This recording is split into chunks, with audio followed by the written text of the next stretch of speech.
This is going to be a quick intro to contingency anchors, what they are, a brief overview of why we do them, where the importance is, and when they are probably most applicable. So when we look at it, in this configuration, we have a totem.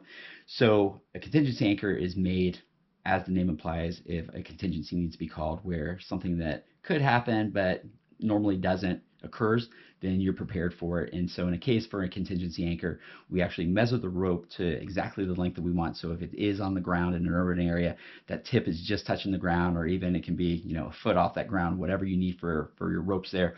If it's going into, let's say, something in water or hydraulic, we may, once we know the depth, we may offset that rope off the water a little bit.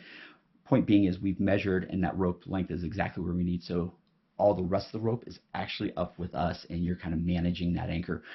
When we look at it, any of the rope, when we do a toss and go, all that extra rope that's on the ground is doing us no good if something goes wrong. So in this case, we're keeping that rope up where we can create a rig to lower or a rig to raise, depending on where in that vertical environment somebody gets stuck, injured, is unconscious, and we've got to either lower them or raise them to execute a rescue. So in this case, we're just going to be showing kind of one example. There's three components that exist in your contingency anchor. One is you need something that has friction on it, and friction is kind of a topic I just want to talk about real quick. A lot of people get very concerned that if I have a big rappeller on there, I'm going to need a load of friction to be able to control that. Realize that there's a lot of other things in your system that provide friction.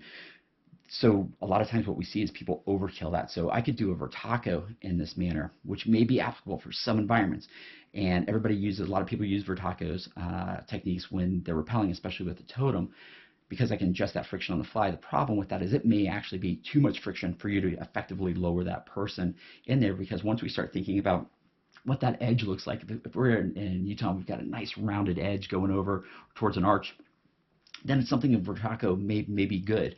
If we have something a little bit more strong as far as a harder 90-degree angle, and we're in granite or some other surface that has a higher coefficient of friction, what you're going to see is when you release that, they're still not moving. You almost have to feed that through if you put too much friction into what that device is. So however you rig this, I would say have it so you can adjust friction on the fly. So in a case like this, I know that breaking up in this condition, I'm able to control a pretty heavy weight in there because of that terminal angle that I've created here. But at any given time, if it's too much friction, I can kind of adjust that down, adjust that down, adjust that down. If you're concerned about it to where all of a sudden you need to flick this out, there's nothing wrong with being able to do a body wrap on one side, so you're lowering and you're creating friction over your body, over your leg, or doing a multi-wrap onto a carabiner that's on your harness. Because in the end, if it starts going out of control, you're not going to fit through this. And that's good. Most people will not fit through this area, so you're safe. So have an adjustable friction capability. The number two thing that we're looking on this is that however we tie that off, and in this case, on this configuration you'll see in another video, is we bring a bite through here. So that's a hard turn right back here, which is great. That's a lot of friction. And then we just flip that over. We need, however we tie it off, needs to be easily released under tension, just like this one is, to where we can pop that and now we can adjust it. So it needs to have a tie off that releases under load. And then last one is the safety that we have within the remainder of our component system. And those are the three main components on there. Be very cautious with friction when you do it. You'll also see that some of our techniques differ a little bit from what we may use or other people use if they're doing recreational canyoneering. A lot of times you'll see those integrated with the screw link, which are phenomenal techniques.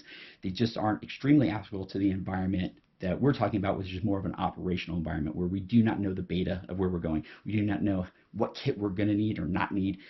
So we conserve everything, and we're not bringing a bunch of extra screw links or webbings at a premium just because we don't know how many other movements we may be doing in that rough terrain evac. So our systems differ, not better, not worse. It's just based on the context of the situation. We use screw links a little less. When we do use screw links, it's usually on something that's already rigged as a releasable system, and then that gives us a whole nother opportunity to do totem blocks and things like that when we do this, which will be additional videos. But that's a contingency anchor in a nutshell.